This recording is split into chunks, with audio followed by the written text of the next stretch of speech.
ओम शांति। 28 सितंबर 2024। सुनते हैं आज की मुरली। बाबा ने कहा, मीठे बच्चे, तुम नंबरवार मीठे बच्चे, जब तुम नंबरवार सतो प्रधान बनेंगे, तब यह नेचुरल कैलेमिटीज व विनाश का फोर्स बढ़ेगा और यह पुरानी दुनिया समाप्त होगी। सुनते हैं आज की मुरली का प्रश्न। बाबा ने कहा, कौन सा पुरुषार्थ करने वालों को बाप का पूरा वर्षा प्राप्त होता है? प्रश्न का उत्तर है, बाबा ने कहा, पूरा वर्षा लेना है तो पहले बाप को अपना वारिस बनाओ, अर्थात जो कुछ तुम्हारे पास है वह सब बाप पर बलिहार करो। बाप को अपना बच्चा बना लो तो पूरे वर्षे के अधिकारी बन जाएंगे। दूसरा है उसी में, संपूर्ण पवित्र बनो तब पूरा वर्षा मिलेगा। संपूर्ण पवित्र नहीं तो मोचड़ा खाकर थोड़ी सी मानी रोटी मिल जाएगी। ओम शांति। बच्चों को सिर्फ एक ही याद में नहीं बैठना है, 3 की याद में बैठना है। भल एक ही है, परंतु तुम जानते हो वह बाप भी है, शिक्षक भी है, सतगुरु भी है। बाबा ने कहा, वह बाप भी है, शिक्षक भी है और सतगुरु भी है। हम सबको वारिस बाबा ने कहा, हम सबको वापिस ले जाने आए हैं। यह नई बात तुम ही समझते हो। बच्चे जानते हैं, वह जो भक्ति सिखाते हैं। बाबा ने कहा, बच्चे जानते हैं, वह जो भक्ति सिखाते हैं, शास्त्र सुनाते हैं, वह सब है मनुष्य। इनको तो मनुष्य नहीं कहेंगे ना, यह तो है निराकार। निराकार आत्माओं को बैठ पढ़ाते हैं। आत्मा शरीर द्वारा सुनती है। यह ज्ञान बुद्धि में होना चाहिए। अभी तुम बेहद के बाप की याद में बैठे हो। बेहद के बाप ने कहा, बाबा ने कहा, बेहद के बाप ने कहा है, रूहानी बच्चों, मुझे याद करो तो पाप कट जाएंगे। यह शास्त्र आदि की कोई बात नहीं। जानते हो, बाप हमको राजयोग सिखला रहे हैं। कितनी भारी टीचर है। ऊंचते ऊंच तो पदवी ऊंचते ऊंच प्राप्त कराते हैं। जब तुम सतो प्रधान बन जाएंगे नंबरवार पुरुषार्थ अनुसार, तब फिर लड़ाई होगी, नेचुरल कैलेमिटीज भी होंगी। याद भी जरूर करना है, बुद्धि में सारा ज्ञान भी होना चाहिए। सिर्फ एक ही बार पुरुषोत्तम संगम युग पर बाप आकर समझाते हैं। क्या समझाते हैं? नई दुनिया के लिए। कहाँ के लिए समझाते हैं? नई दुनिया के लिए। छोटे बच्चे भी बाप को याद करते हैं। तुम तो समझदार हो, जानते हो बाप को याद करने से विकर्म विनाश होंगे और बाप से ऊंच पद पाएंगे। यह भी जानते हो, इन लक्ष्मी नारायण ने नई दुनिया में जो पद पाया है वह शिव बाबा से ही पाया है। यह लक्ष्मी नारायण ही फिर 84 का चक्र लगाकर अभी ब्रह्मा सरस्वती बनते हैं। यही फिर लक्ष्मी नारायण बनेंगे। अभी पुरुषार्थ कर रहे हैं सृष्टि के आदि मध्य अंत को। तुमको ज्ञान है। अब तुम अंधश्रद्धा से देवताओं के आगे माथा नहीं झुकाएंगे। देवताओं के आगे मनुष्य जाकर अपने को पतित सिद्ध करते हैं। कहते हैं, आप सर्वगुण संपन्न हो, हम पापी विकारी हैं, कोई गुण नहीं है। तुम कितनी महिमा गाते थे, अभी तुम स्वयं बन रहे हो। बाबा ने कहा, अभी तुम स्वयं बन रहे हो। कहते हैं, बाबा यह शास्त्र आदि कब से पढ़ना शुरू हुआ है? बाप कहते हैं, जब से रावण राज्य शुरू हुआ है। यह सब है भक्ति मार्ग की सामग्री। तुम जब यहाँ बैठते हो तो बुद्धि में सारा ज्ञान धारण होना चाहिए। यह संस्कार आत्मा ले जाएगी। भक्ति के संस्कार नहीं जानते। बाबा ने कहा, यह संस्कार आत्मा ले जाएगी, भक्ति के संस्कार नहीं ले जाने हैं। भक्ति के संस्कार वाली पुरानी दुनिया में मनुष्यों के पास ही जन्म लेंगे। यह भी जरूर है, तुम्हारी बुद्धि में यह ज्ञान का चक्र चलना चाहिए। साथ साथ बाबा को भी याद करना है। बाबा हमारा बाप भी है, बाप को याद किया तो विक्रम विनाश होंगे। बाबा हमारा टीचर भी है, तो पढ़ाई बुद्धि में आएगी, और सृष्टि का चक्र ज्ञान बुद्धि में है, जिसमें तुम चक्रवर्ती राजा बनेंगे। याद की यात्रा चल रही है। ओम शांति। भक्ति और ज्ञान। बाप को कहा जाता है ज्ञान का सागर। उनको भक्ति का सारा सार मालूम है। भक्ति कब से शुरू हुई है, कब पूरी होगी, मनुष्य को यह पता ही नहीं है। बाप ही आकर समझाते हैं, सतयुग में तुम देवी देवता थे, विश्व के मालिक थे, वहां भक्ति का नाम ही नहीं था। एक भी मंदिर नहीं था, सब देवी देवता ही थे। पीछे जब आधी दुनिया पुरानी होती है, यानी 2500 वर्ष पूरे होते हैं, अथवा त्रेता और द्वापर का संगम होता है, तब रावण आता है। संगम तो जरूर चाहिए। त्रेता और द्वापर के संगम पर रावण आते हैं, जबकि देवी देवता वाम मार्ग में गिरते हैं। यह सिवाय तुम्हारे कोई नहीं जानते। बाप भी आते हैं कलयुग के अंत और सतयुग के आदि के संगम पर। रावण आता है त्रेता और द्वाप बाबा ने कहा त्रेता और द्वापर के संगम पर। अब उस संगम को कल्याणकारी नहीं कहेंगे, उनको तो कल्याणकारी ही कहेंगे। बाबा ने कहा उसको कल्याणकारी नहीं कहेंगे, उसको तो अकल्याणकारी ही कहेंगे। बाप का नाम ही कल्याणकारी है। द्वापर से अकल्याण युग, बाबा ने कहा आज नई बात है, द्वापर से अकल्याणकारी युग शुरू होता है। बाप तो है चैतन्य बीज रूप, उनको सारे झाड़ की नॉलेज है। वह बीज भी अगर चैतन्य हो जावे, मेरे से यह झाड़ ऐसे निकलता है, परंतु जड़ होने कारण बता नहीं सकते।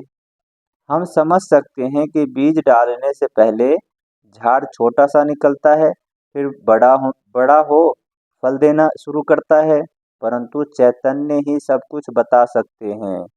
दुनिया में तो आजकल मनुष्य क्या क्या करते रहते हैं, इन्वेंशन निकालते रहते हैं, चंद्रमा पे जाने की कोशिश करते हैं। यह सब बातें अभी तुम सुन रहे हो।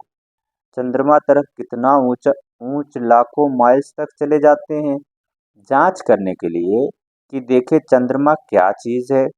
समुद्र में कितना दूर तक जाते हैं, जांच करते हैं, परंतु अंत पा नहीं सकते। पानी ही पानी है। एरोप्लेन के ऊपर जाते हैं, उन्हों को पेट्रोल इतना डालना है जो फिर वापस भी आ सके। आकाश बेहद है ना, सागर भी बेहद है। जैसे ये बेहद का ज्ञान का सागर है, वह है पानी का बेहद का सागर। आकाश तत्व भी बेहद है, धरती भी बेहद है। चलते जाओ, सागर के नीचे फिर धरती है। पहाड़ी किस पर खड़ी है? धरती पर। फिर धरती को खोदते हैं तो पहाड़ निकल आता है, उसके नीचे फिर पानी निकल आता है। सागर भी धरनी पर है, सागर भी धरनी पर है, उसका कोई अंत नहीं पा सकते कि कहाँ तक पानी है, कहाँ तक धरती है।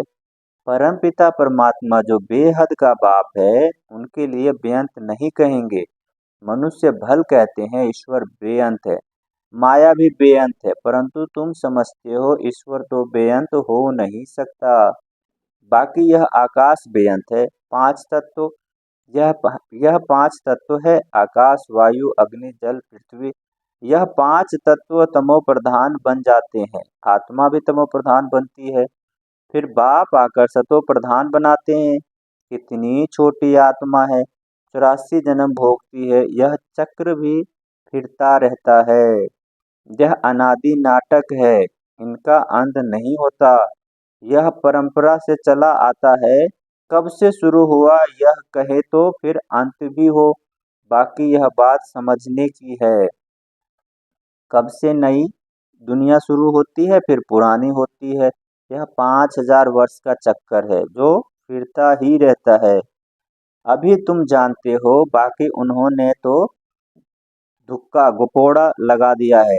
बाबा ने कहा उन्होंने तो तुक्का गोपोड़ा लगा दिया है। शास्त्रों में लिखा है कि सतयुग की आयु इतने लाखों वर्ष है, तो मनुष्य सुनते सुनते उनको ही सच समझ लेते हैं।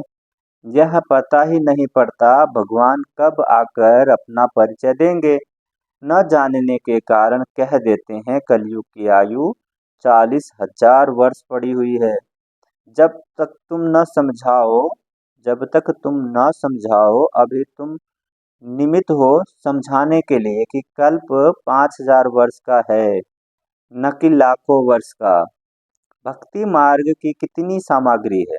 मनुष्य को पैसा होता है तो फिर खर्चा करते हैं। बाप कहते हैं मैं तुमको कितने पैसे देकर जाता हूँ, बेहद का बाप तो जरूर बेहद का वर्षा देंगे। इससे सुख भी मिलता है और आयु भी बड़ी होती है। बाप बच्चों को कहते हैं मेरे लाडले बच्चों, आयुष्मान भव। वहाँ तुम्हारी आयु 150 वर्ष रहती है, कभी काल खा नहीं सकता। बाबा ने कहा वहाँ आयु 150 साल रहती है, कभी काल खा नहीं सकता। बाप वर देते हैं, तुमको आयुष्मान बनाते हैं, तुम अमर बनेंगे, वहाँ कभी अकाले मृत्यु नहीं होगी, वहाँ तुम बहुत सुखी रहते हो, इसलिए कहा जाता है सुख धाम। आयु भी बड़ी होती है, धन भी बहुत मिलता है, सुखी भी बहुत रहते हैं, कंगाल से सिरताज बन जाते हो। तुम्हारी बुद्धि में है बाप आते हैं देवी देवता धर्म की स्थापना करने, वह तो जरूर छोटा झार होगा। वहाँ है ही एक धर्म, एक राज्य, एक भाषा, उसको ही कहा जाता है विश्व में शांति। सारे विश्व में हम ही पाठधारी है।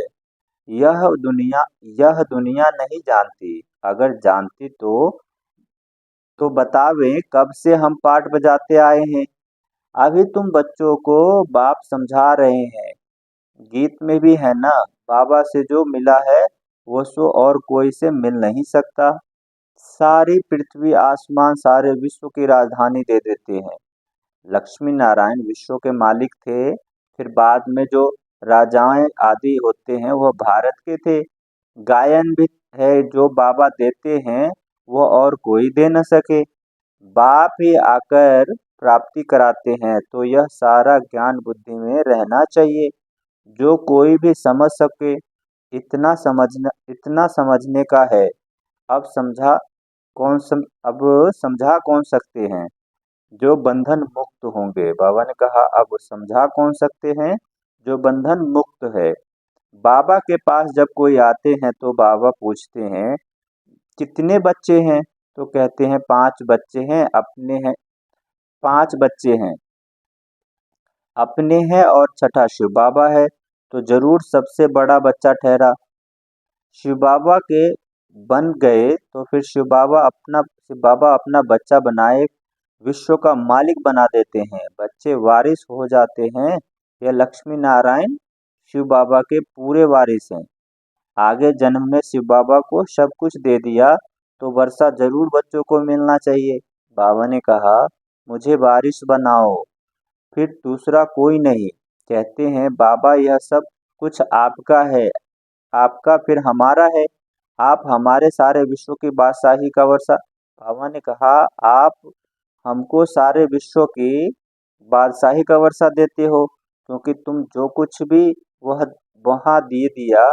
ड्रामा में नूंद है ना, अर्जुन को विनाश भी दिखाया तो चतुर्भुज भी दिखाया। दिखाते हैं महाभारत में जब कृष्ण अर्जुन को ज्ञान दे रहे थे तो उनको चतुर्भुज का भी रूप दिखाया, बाद में फिर उसको वो साक्षात्कार हुआ, विनाश का भी साक्षात्कार हुआ, फिर चतुर्भुज का भी साक्षात्कार हुआ, राजाई भी मिलती है। तो क्यों न शिव बाबा को वारिस बनाऊं, वह फिर हमको वारिस बनाते हैं। यह सौदा तो बहुत अच्छा है, कभी कोई से कुछ पूछा नहीं, गुप्त सब कुछ दिया, इसको कहा जाता है गुप्त दान। किसको क्या पता किन्हों को क्या हो गया। बाबा ने कहा किसी को क्या पता इन्हों को क्या हो गया, किन्होंने समझा इनको वैराग्य आया, किन्होंने समझा इनको वैराग्य आया, शायद सन्यासी बन गया।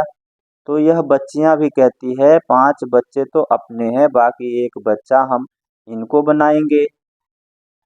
इसने भी सब कुछ बाबा के आगे रख दिया, ब्रह्मा बाबा ने भी सब कुछ बाबा के आगे रख दिया, जिससे बहुतों की सर्विस हो। बाबा को देख सबको ख्याल आया, सब घर बार छोड़ भाग आए। वहां से ही हंगामा शुरू हुआ। घर बार छोड़ने की उन्होंने हिम्मत दिखाई, शास्त्रों में लिखा है भट्ठी बनी बनी थी क्योंकि उन्हों को एकांत जरूर चाहिए, सिवाय बाप के और कोई याद न रहे, मित्र संबंधियों आदि की भी याद न रहे, क्योंकि आत्मा जो पतित बनी है उनको पावन जरूर बनना है। बाबा ने कहा उनको पावन जरूर बनना है। बाप कहते हैं गृहस्थ व्यवहार में रहते पवित्र बनो, इस पर ही मुसीबत आती है। कहते थे यह स्त्री पुरुष के बीच में झगड़ा डालने वाला ज्ञान है, क्योंकि एक पवित्र बने दूसरा न बने तो मारा मारी चल पड़े।